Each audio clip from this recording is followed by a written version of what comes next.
All right, everybody, welcome back to another episode of the Orange Crush podcast presented by Newton Scott and Associates and Chick-fil-A.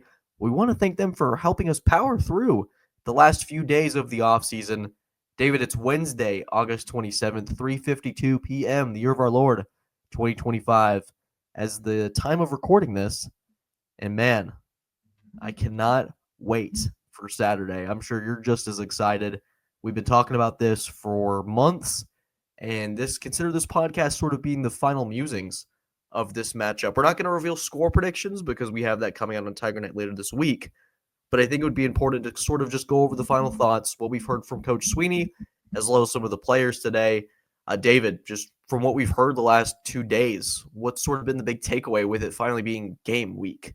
Well, let me say this. First of all, I'm really excited because, first of all, Clemson soccer, number 6 in the country, looked really good last night in a dominating 4-1 victory over South Carolina. It really could have been 6-1. Coach Mike Noonan has some dudes. And then Friday night, first Friday parade, starts at 6 o'clock. I'll throw it out here. There will be a flyover with an F-18, two F-18s, one of them flown by a Clemson graduate. That will be his retirement flight. Another Clemson soccer game Friday night. After the first Friday parade, there will be a flyover. And then, of course, Saturday morning early, about 8 a.m., the lots are going to start to open up. Orange tents are going to start to go up. We're going to get the smell of grilled food. You're going to be out there early, Tiger tailgate show, pregame show. And, it's just on. And I cannot wait to get this started.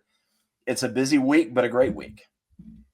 Yeah, and I think the last 2 days have sort of – and Swinney – I love the way he kind of illustrated it in the way of us football sickos. It's tough to not be normal, but get super excited about 12 days, essentially, if things sort of – that's the bare minimum. And in Clemson's case, they want to be excited about 16. And I think it's just this culmination of – and I just gotten off the horn with Greg McElroy, who did a little college football preview like Zoom call, which was pretty cool. And the thing that stuck out to me is he said that he's never heard Swinney say this directly to him, but it feels like this has been the year that they've kind of waited for when it comes to the post-Trevor Lawrence era where everything has kind of come together for this group.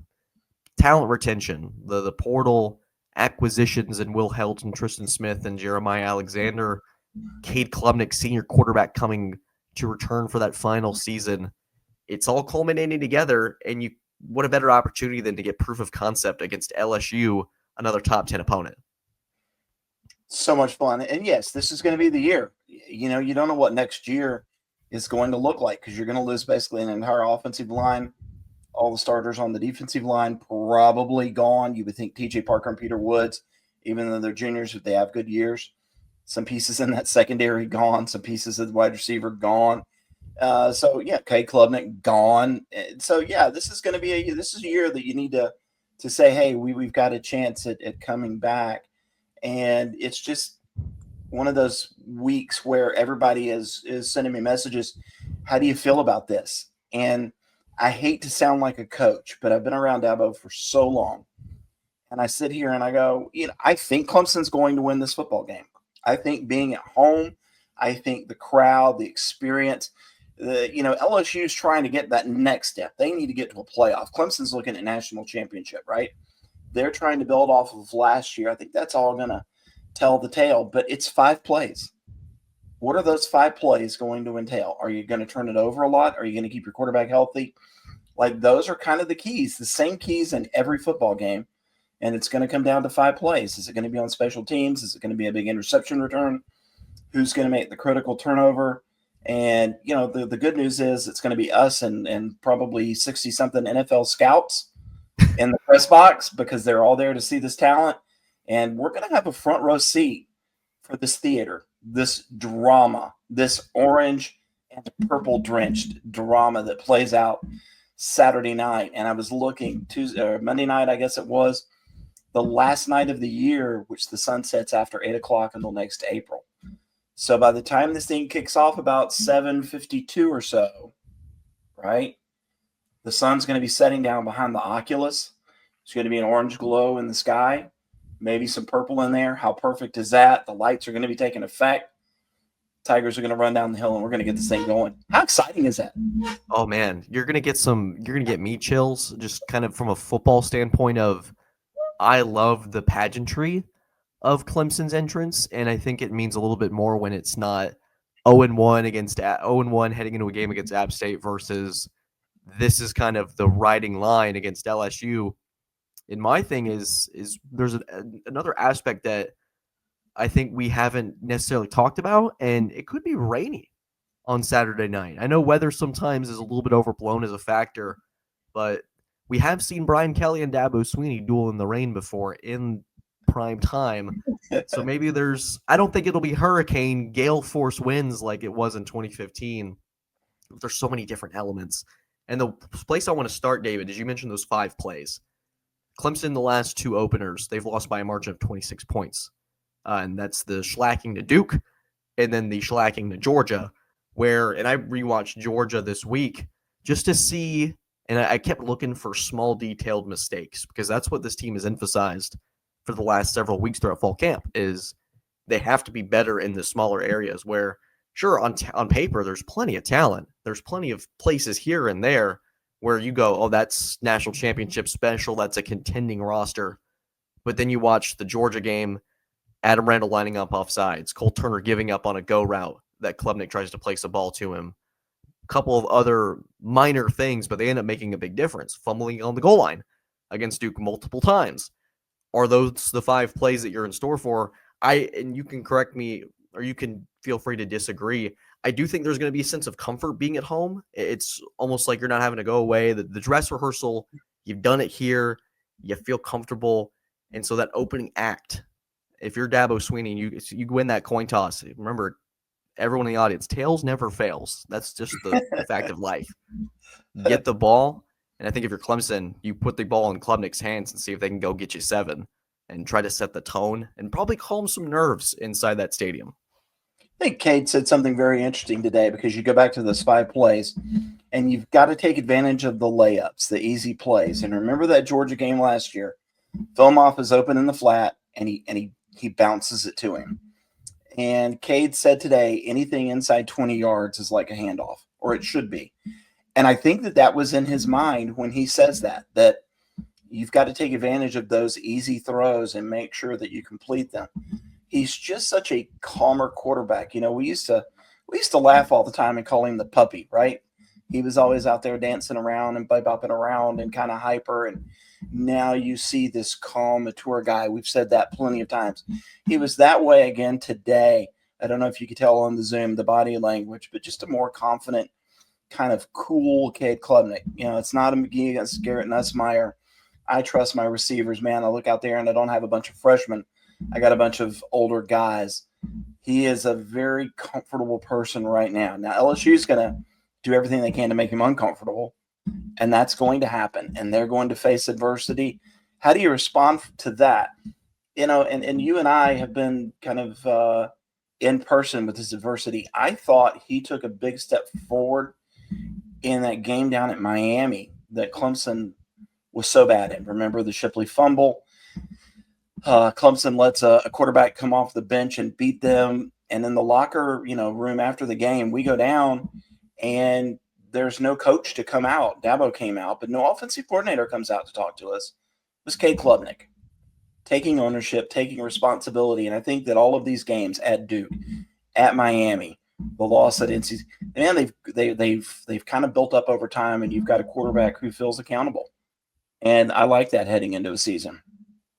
Yeah, I think it makes it more comfortable. You've been through the lumps. You've had your teeth kicked in on several occasions, and so you have it all kind of come together on Saturday night. And it's the right team, I think. I think LSU is a really unique product, and where they've brought in so many different players. I think they have no one portal class coming into this game. And it's the 2 separate ideologies where I don't think I will ever live to see a Dabo Swinney #1 transfer portal class. I just don't think it's ever going to be in the cards. And that's not a shade. It's just not how he operates. And I think that's probably fine. But you look at sort of the nature of these 2 schools. And what's so fascinating about Clemson and LSU is both are vying for that marquee victory. LSU hasn't won an opener this decade. Clemson hasn't won an opener in 2 years, but also you look at last season, you're 0-3 against the SEC, and that was kind of the trump card. That was what teams were referring to as, well, Clemson kind of snuck into the playoffs because Fran Brown and Syracuse went nuclear on Saturday night against Miami. I think Clemson very well could use that proof of concept where you and I have sat here doing this podcast. We've talked about how great this Clemson team looks, how they're saying all the right things. But does that matter if they get blown out 34-3 again? Probably not. I'll be sitting in the media room at 2 a.m. We'll be doing that podcast, and it's like, oh, here we go again. So I think for Clemson, if we're doing the opposite of that, it's 2 a.m.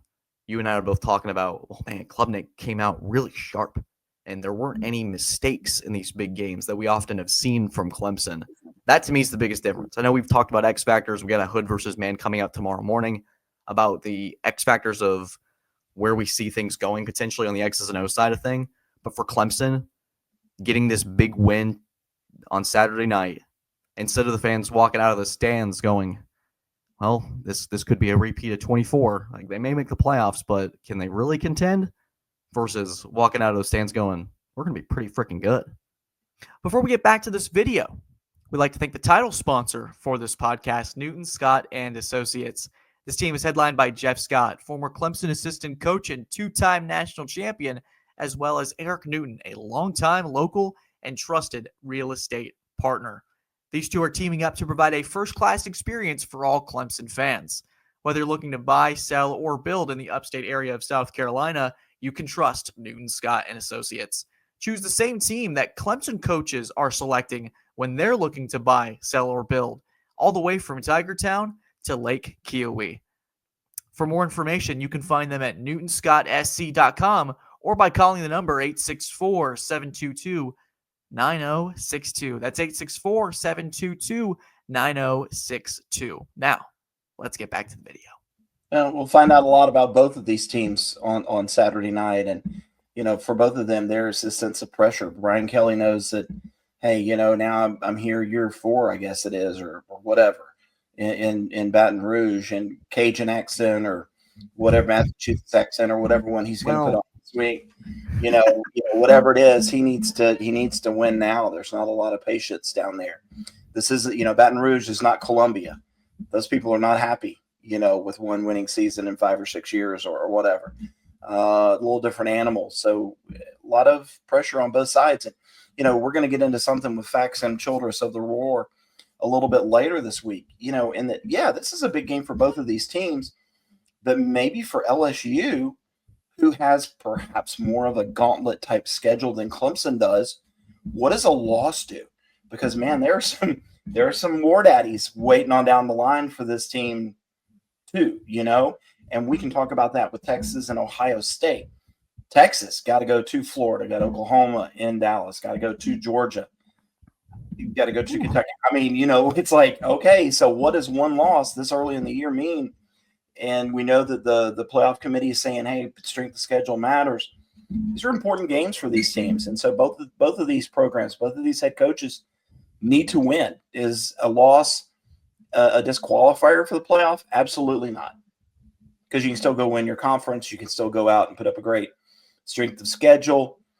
But it's going to tell us a lot. And that's, I think, what part makes this so much fun going into Saturdays, because the stakes are high.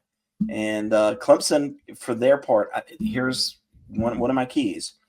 We've heard all along it's player-led. I asked Kay Klubnik earlier today, is it player-led? Yes, it is. Why is it player-led? Because these guys have all played together for a long time. They know each other. These guys at LSU, there's a bunch of them going to be playing their first game together. I don't know how much of theirs is player-led and how much is coach-led. We'll find out. And I think it's always interesting when spit hits the fan, what happens? Who is the one that's kind of reciting the barking orders or the old mantras of, come on, like, try to rally the guys on the sideline? Let's say Clemson has that 3 and out to open the game. Do they shrug their shoulders and it's like, we'll get them next time? Or is it a matter of, does it snowball? Does it cascade? Because that's what it felt like against Georgia. That film off thing goes to the boots, and then Stool drops a pass, and then there's a penalty. It just kind of was a cascading effect. This will be a little different. And it'll be also interesting to add, you kind of mentioned the LSU schedule. I have it pulled up right here. And in 2 weeks from the Clemson game, they play number 15 ranked Florida. And then they follow that up 2 weeks later with a trip to Ole Miss. And then they play South Carolina, Texas A&M, Alabama, and at Oklahoma to close the year. I mean, talk about a gauntlet. And I think Oklahoma's going to be pretty good. I think Florida will be an improved team. There's no I'm trying not to be that guy about the ACC, but there's no 3-9 Virginia, for example, that gets to kind of pop up on your schedule. LSU's easiest game is a FCS Southeastern Louisiana, but that's just by nature of we're going to pay X amount of money to come here and get shellacked by 70 so we can get some reps. So there's some tough breaks here, and I think conversely for Clemson, it'd be great to take that. You think it'd be great for them to have a little bit of a resume builder, because what if is there a stumble down the road? What if Clemson drops a game to SMU or Louisville on Friday night? That's the game I have circled as, if you want to worry about a game, it's that in Georgia Tech. How does the committee fare that?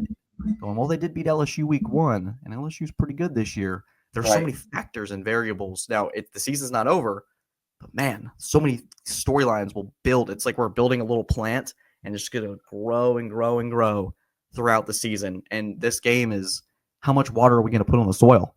Either a little bit or a lot.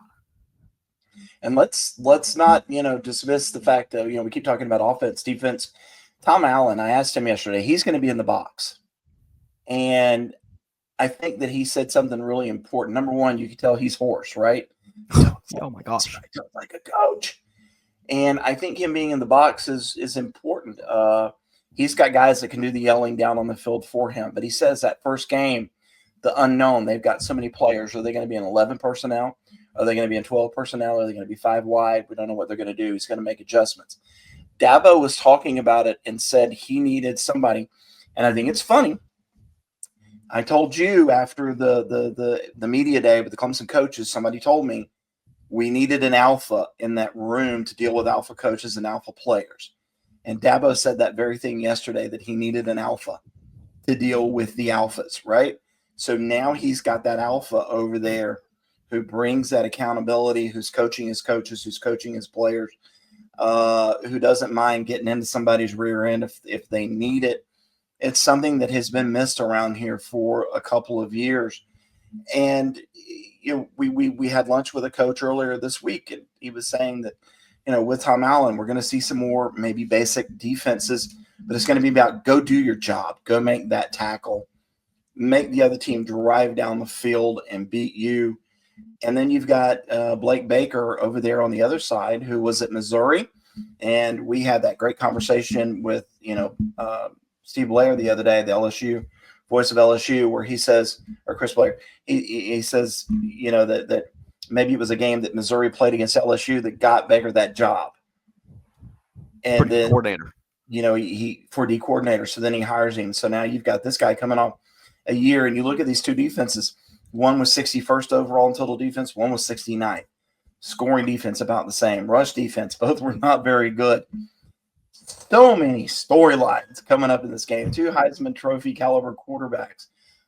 Frisbee catching dogs on offense on both sides. A running back, a couple of hammering guys. The whole thing that's going on with Adam Randall starting at running back. Wade Woodaz today says that David Eziamume runs angry, that there's a lot of grunts and stuff like that. So many storylines to watch. And I think as sports writers, sometimes we get a little Twitter centric, right? We get into our laptop and we're looking at the screen. Who's replying to me? What do I need to tweet out now? I think I'm going to leave that to you guys, and I'm just going to have the binoculars going, and I'm just going to watch a football game. You're just going to watch. Twitter, yeah. Twitter's just going to have to vent for itself for a little bit. Me and you need to let Brandon just kind of run the board. We need to watch just the football game. I mean, I don't mind that. I mean, that's the requirement that's been asked of me, is go watch a football game on Saturday night.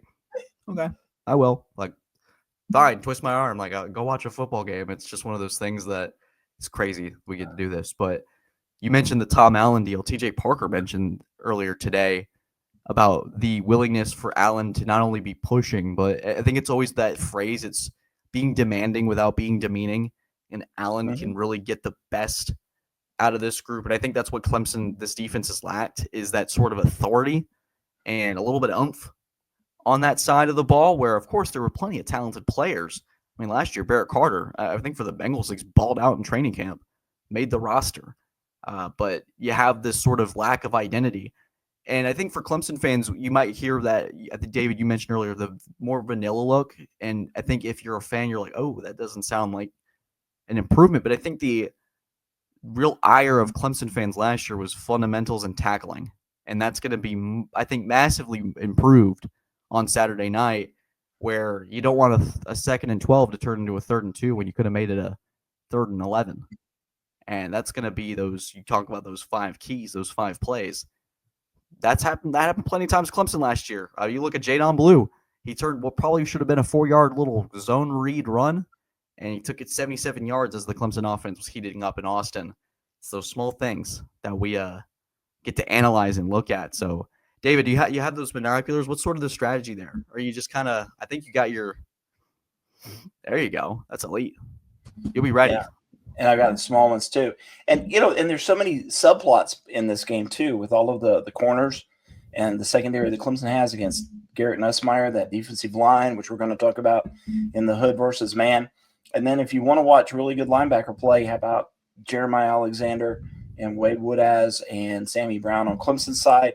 How about Harold Perkins, who was hurt early last year, hurt in that UCLA game, didn't come back. Whit Weeks and Wes Weeks, 2 brothers, who are going to be playing linebacker for LSU. There's some really good linebacker play going to be going on in this game. Good quarterback play, running backs. We'll see what we get out of it. A lot of great receivers. And then you know what it's going to come down to? You just watch. We're going to talk about all these matchups, and it's going to come down to a punt or a kicker. If it comes down to a punt, I think Clemson fans may shudder. They're going to, or as Swinney would put it, they're going to put their hand in a hat and pray to God. And then how dialed in are we going to be on punter warm-ups Saturday? Oh, the most dialed in I've ever been in my life. Oh man, I need to make sure I watch the punter. I need to make sure we can track the air time and the hang time and the distance. Write that down. I think we got our starter. And it's just that's comedy to me. I love that it'll be like 6:30. Where's the punters? Where are they? Yeah, is Jack Smith the first in line, or is it Robert Gunn? Oh, yeah. That's when the line watch begins. The line watch begins, and who's behind Adam Randall? Is it David Eziumume? Is it Keith Adams Jr.? Is Jay Haynes out there? Is he going to participate? We're going to be watching for Walker Parks, the right guard. I laughed yesterday. Dabo just laughed at, I think, John Blau. Walker Parks. Well, he's at practice. That doesn't mean a lot. I think if it had been last year, Dabo would have said, he's day to day. We don't know. That's a good answer by Dabo, because he could be at practice in street clothes, or he could be you don't know. Yeah, Dabo, I was at practice too. Just I was a few miles away, but I was there. And then, of course, Clemson and Dabo declined to release a depth chart, and Dabo kind of actually acted surprised earlier when he was asked about that. It was like, well, yeah, we've been doing that. I don't need that distraction. I don't need to let anybody know anything. Have we been doing that? Don't do that. It's just we need and then out of all the things, I'm sure you guys, I think it was either Chapel Fowler and John Ball that tweeted this out about the clip of Dabo saying the word mysterious, and then the lights went out in the press room, and he just goes going, ooh, mysterious, oh, it's Halloween in August, oh my goodness, so much stuff, so much fun. He's having fun up there, and that's pretty important. Oh, it's always important. We've had a very relaxed and fun Dabo. Now we've heard some moments in practice. We're behind some walls at times where we've kind of heard him get into some people like a coach should. But again, player-led team, and the coaches all seem to be, they seem to have these guys dialed in, at least from what we can tell. We're going to talk to Dabo here in just a little bit. We'll find out some more, maybe on the injury front. Probably not. But we might find out more on the injury front. Day to day. That's how I know the football season's back. Is if he starts saying day to day, we are so back. So we're gonna be there, as early as we can be. Tell everybody what you've got going on Saturday morning. Tell everybody. Yeah, so I will be in rotation this year for the Tiger pregame show with Qualkenbush. So Vandervoort's going to take the LSU game, but my first one will be Troy, and then I actually have the games right here. Let's see here. So I will be doing Troy, North Carolina, Boston College, Florida State, Duke, and Furman, and then whatever we get for the postseason. But real fun opportunity to put on the mic with one of the best in the business. And if you want to come see me it's going to be in Little John. We'll be on a little stage chopping it up. But go support Will and Quack this Saturday. I will actually be making the rounds at tailgates, watching Ohio State and Texas. Gotta see this whole Arch experiment. And if Arch throws one errant pass, Twitter will go literally set on fire and overreact. But I won't be doing that. I promise. So tell me, not a final score. Is Clemson or LSU going to win this football game?